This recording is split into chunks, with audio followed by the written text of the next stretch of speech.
Online games किस तरह से टीनेजर्स के लिए घातक साबित होते जा रहे हैं। भोपाल में एक 11वीं में पढ़ने वाला छात्र टास्क पूरा नहीं कर पाया।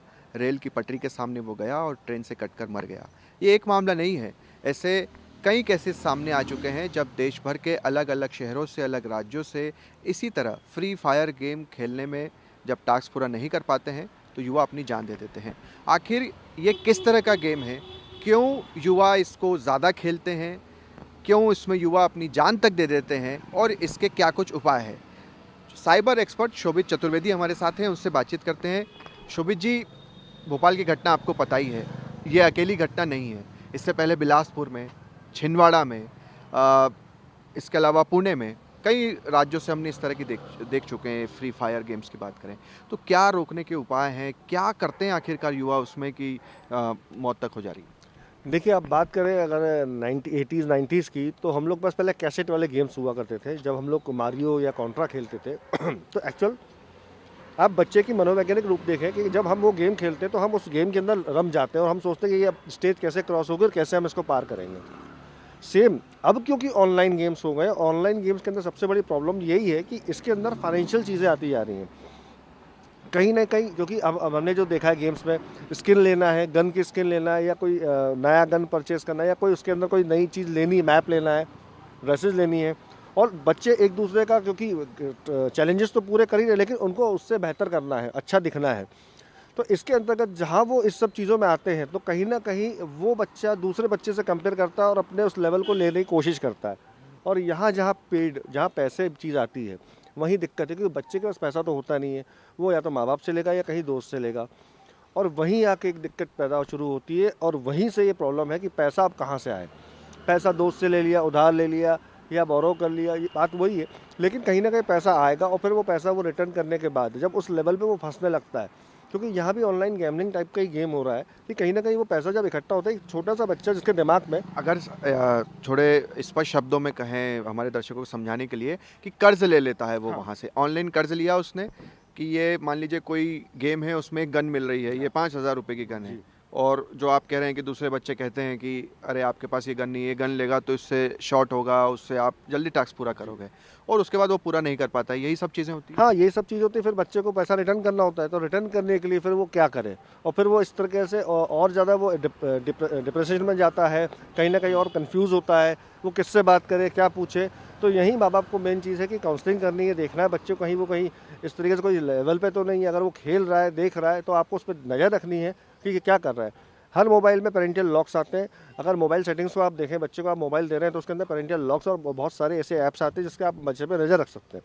तो आपको उन सब चीज़ों को ध्यान रखना है, क्योंकि बच्चे कहीं ना कहीं जब किसी से बात नहीं करेंगे, ऐसी कोई चीज़ होती है और पैसा उधारी होती है, तो दूसरे बच्चे आजकल आप देख ही रहे, 50-50 रुपये के लिए लोग एक दूसरे को मार भी सकते हैं। तो जब ऐसी सब चीज़ें होती है तो बच्चा इतना डिप्रेस्ड हो जाता है, वो पैसों के चक्कर में वो कहीं ना कहीं वो इस तरह के कदम उठाता है कि वो टास्क वाली क्या कहानी होती है। जैसे अभी मुरैना का एक केस था, उसमें उस 16 साल के लड़के ने अपनी माँ से पूछा कि अगर मैं वहाँ तीसरी मंजिल से कूद जाऊँ तो क्या होगा। तो उसकी माँ ने उसे डांटा और बोला कि किस तरह की तू फालतू बातें कर रहा है। मगर सुबह 5 बजे वो कूद गया, जब नींद खुली देखा तो वो मृत एक तरह से पड़ा हुआ था। देखिए, आपने बीच में सुना होगा एक ब्लू व्हेल करके गेम आया था। वो ये गेम यही चैलेंजेस गेम था। वो उन बच्चों को टारगेट करते थे जो बच्चे थोड़े से डिप्रेशन में हैं या थोड़े से ऐसे बच्चे हैं, और कहीं ना कहीं इसको बैन किया गया गवर्नमेंट ऑफ इंडिया के द्वारा। और कहीं ना कहीं ऐसे कई गेम्स ऑफलाइन कहीं ना कहीं तो चल रहा है, जिस कारण से ये चीज़ें चैलेंजेस वाला जो सिस्टम है ये चल रहा है। तो हमारे खासतौर से भारत सरकार को, जो मिनिस्ट्री ऑफ आईटी है, इसको बहुत तेज़ी से ध्यान देना पड़ेगा। ऐसे गेम्स को जल्द से जल्द पकड़ना पड़ेगा और उनकी साइट्स को बंद करना पड़ेगा, क्योंकि कहीं ना कहीं बच्चा उस लेवल पे आता है मनोवैज्ञानिक रूप में, कहीं ना कहीं जैसे हम कहते हैं ना कि वो उनके वश में आ जाता है, उनको उसी की बातें सुनता है, वही चीज़ समझता है। तो कहीं ना कहीं बच्चा आके उसमें फंसता है और उनको काउंसलिंग की बहुत ज़रूरत है, अन्यथा ऐसी चीज़ें होती रहेंगी।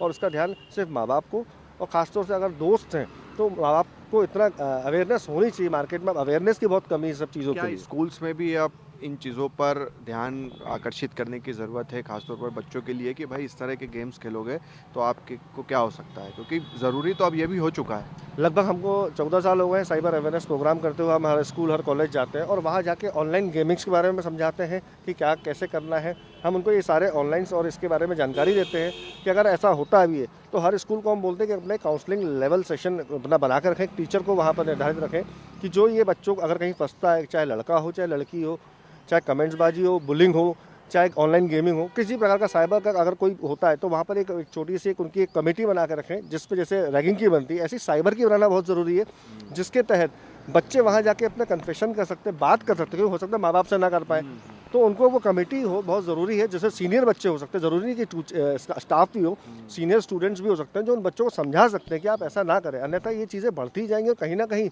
हम इन बच्चों को कहीं ना कहीं खोएंगे। बिल्कुल, तो कई तरह के सुझाव और कई तरह के उपाय भी हैं कि जो एक साइबर एक्सपर्ट की टीम या कमेटी गठित कर दी जाए स्कूल्स में, ताकि कुछ बच्चे गेम्स खेल रहे हैं और इसका शिकार हो रहे हैं तो उस कमेटी के सामने जाएं, अपनी बात रख सकें।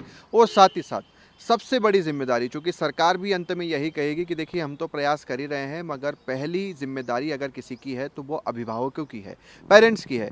पेरेंट्स अपने बच्चों को देखें आखिरकार वो मोबाइल में क्या कर रहे हैं, कितना समय ले रहे हैं, कौन से गेम खेल रहे हैं, गेम खेल रहे हैं तो कहीं इसमें फंस तो नहीं रहे हैं। तो ये सारी चीज़ें अगर अभिभावक बेहतरी से ध्यान दें तो शायद हम इस तरह की जो अप्रिय घटनाएं हो रही हैं उसे रोक सकते हैं। कैमरा पर्सन मुकेश के साथ शुभम गुप्ता, TV9 भारतवर्ष, भोपाल।